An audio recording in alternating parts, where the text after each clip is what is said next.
Abbiamo presentato la ricerca sull'inserimento lavorativo dei qualificati e dei diplomati nelle scuole di formazione professionale.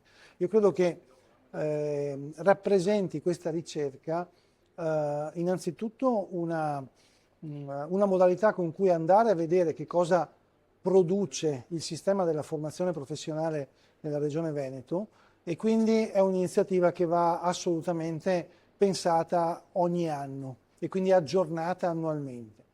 Il secondo elemento interessante è la collaborazione tra Veneto Lavoro e Forma Veneto, perché attraverso i dati di cui noi disponiamo relativamente al ciclo di vita del lavoratore è possibile mettere insieme informazioni legate al ciclo scolastico e al ciclo lavorativo.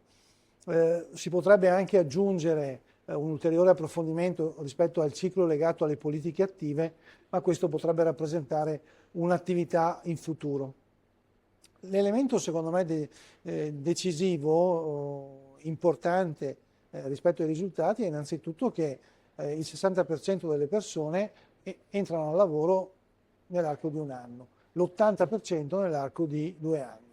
È un risultato importante perché non tutti i sistemi e i percorsi formativi garantiscono questo tipo di placement in termini percentuali.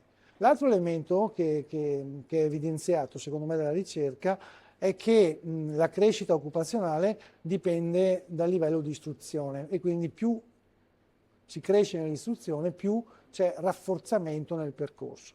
Io credo che possa rappresentare questo primo test un buon esempio di analisi su cui poter aggiungere altri pezzi, tra cui per esempio la partecipazione alle politiche attive, che comunque rimane un tema molto vivace nella nostra regione. Abbiamo presentato